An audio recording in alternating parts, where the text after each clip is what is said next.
നമസ്കാരം, തൊഴിൽ ജാലകത്തിലേക്ക് സ്വാഗതം. ഡെപ്യൂട്ടി ആർക്കിടെക്ട് തസ്തികകളിലേക്കും മറ്റ് തസ്തികകളിലേക്കും UPSC റിക്രൂട്ട്മെന്റ് നടപടികൾ ആരംഭിച്ചു. താൽപ്പര്യമുള്ള അപേക്ഷകർക്ക് കാലതാമസം ഒഴിവാക്കാൻ അവസാന തീയതിയിലോ അതിനു മുമ്പോ അപേക്ഷിക്കാം. പരീക്ഷാ റിക്രൂട്ട്മെന്റ് ബോഡിയായ യൂണിയൻ റിപ്പബ്ലിക് സർവീസ് കമ്മീഷൻ അഥവാ UPSC ഡെപ്യൂട്ടി ആർക്കിടെക്റ്റിലേക്കും മറ്റ് തസ്തികകളിലേക്കും 2023 ജൂലൈ 8 മുതൽ അപേക്ഷ ക്ഷണിച്ചു തുടങ്ങി. താൽപ്പര്യവും യോഗ്യതയുമുള്ള അപേക്ഷകർക്ക് UPSCയുടെ ഔദ്യോഗിക വെബ്സൈറ്റ് സന്ദർശിച്ച് അപേക്ഷിക്കാം. ഔദ്യോഗിക വെബ്സൈറ്റ് upsc.gov.in എന്നതാണ്. ഈ റിക്രൂട്ട്മെന്റ് ഡ്രൈവ് ഓർഗനൈസേഷനിൽ 71 തസ്തികകൾ വരെ നികത്തും.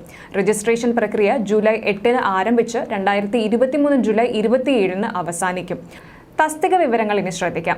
ലീഗൽ ഓഫീസർ 2 ഒഴിവുകൾ, സയന്റിഫിക് ഓഫീസർ 1 ഒഴിവാണുള്ളത്. ഡെപ്യൂട്ടി ആർക്കിടെക്ട് 53 ഒഴിവുകളുണ്ട്. Scientist grade B 7 പോസ്റ്റുകളുണ്ട്.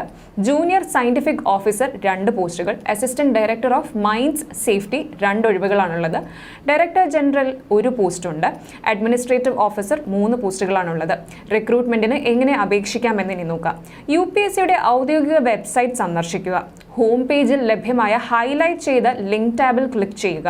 ഒരു പുതിയ പേജ് തുറന്നു വരും. പുതിയ ലോഗിൻ ക്ലിക്ക് ചെയ്യുക. അപേക്ഷാ ഫോം പൂരിപ്പിക്കുക. ആവശ്യമായ അപേക്ഷാ ഫീസ് അടയ്ക്കുക. സമർപ്പിക്കുക എന്നതിൽ ക്ലിക്ക് ചെയ്യുക. ഇത് ഡൗൺലോഡ് ചെയ്ത് ഭാവി റെഫറൻസിനായി സ്ക്രീൻഷോട്ട് എടുത്ത് സൂക്ഷിക്കുക.